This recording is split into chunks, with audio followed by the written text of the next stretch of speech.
You know, they seem so harmless, right? Just a quick laugh, a little dance, a life hack. I mean, what's a few seconds here and there? But what happens when those seconds stack up into hours, and you've swiped past thousands or even tens of thousands of them? What is all that rapid-fire content actually doing to your brain? Well, let's get into it. You've probably heard this phrase floating around, maybe even as a joke: brain rot. It is an ugly term for sure, but it points to a real, shared feeling that millions of people are experiencing after they finally put their phone down. So what do people even mean when they say that? Look, it's not a medical diagnosis or anything. It's more of a cultural one. It's that foggy, mentally drained feeling, that digital overload you feel when you finally look up and realize, whoa, an entire hour just vanished. But here's the thing. While the term might just be slang, the feeling it describes is absolutely real. And now, science is actually starting to dig in and document what's going on under the hood. So, does any of this sound familiar to you?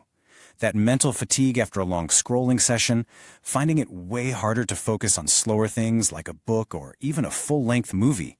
Or maybe you've noticed it's tougher to think through a complex problem. And then there's that constant, nagging itch for something new to look at. That, right there, is the core of the brain rot experience. Okay, so let's move beyond just a vague feeling. What are researchers actually observing? Let's look at the hard, measurable impact this is having on our brains. One of the first things that seems to take a major hit is something called prospective memory. You can think of it as your brain's to-do list. It's your ability to remember to do things you've planned for the future. You know, like grabbing milk on the way home or making sure you hit that work deadline. Research is showing that the constant context switching of these short videos really weakens that skill. Now, this number here, this is from an EEG study that measured actual brain waves. It represents what they call a significant negative correlation between a tendency for short video addiction and the executive control functions in our brain's prefrontal region.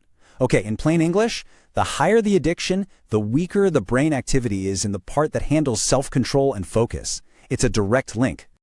So, why is it so incredibly hard to just stop scrolling? I mean, we all know we should, right? The answer really lies in our own brain chemistry. Specifically with a super powerful neurotransmitter you've heard of, dopamine. See, our brains have two main dopamine systems. There's tonic dopamine, that's the slow, steady drip that keeps you motivated for your long-term goals. But short-form content completely hijacks the other system, phasic dopamine. These are sudden, unpredictable little bursts that are triggered by the possibility of a reward, not even the reward itself. It's all about the thrill of what might come next. And this cycle is absolutely everything. Every single swipe is like pulling the lever on a slot machine. You have no idea what's coming next. Is it going to be funny, boring, amazing? That pure uncertainty is what creates the dopamine spike. And your brain, it learns really fast that the swipe is what delivers that chemical hit. And before you know it, it becomes a compulsive loop. Okay, now we are getting to what I think is the most crucial part of this whole story.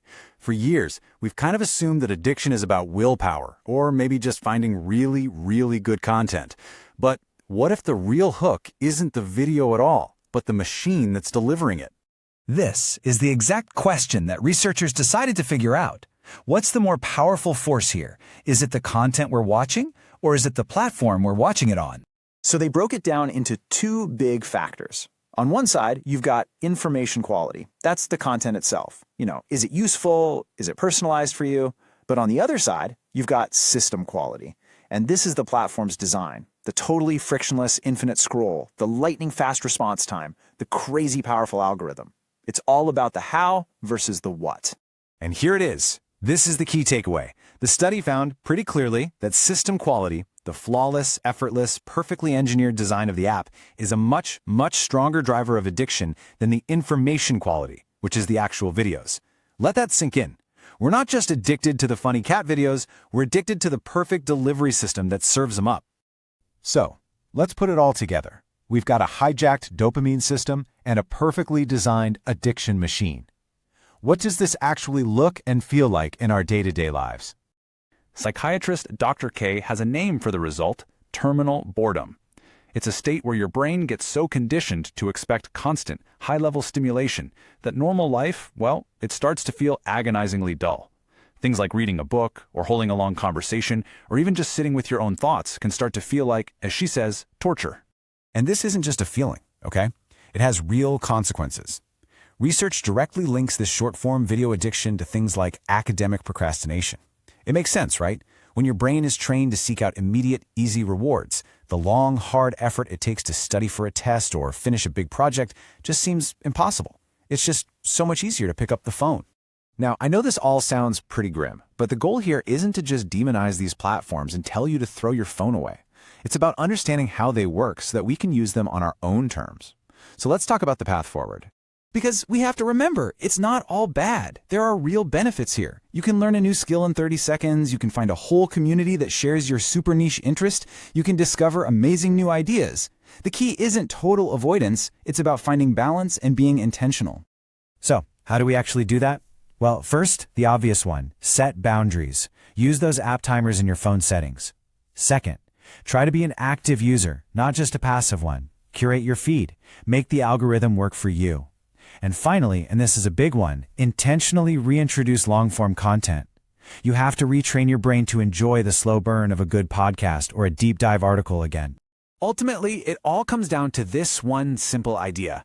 In a world where every single platform is fighting for a slice of your focus, choosing where you spend it is maybe the most important decision you make all day.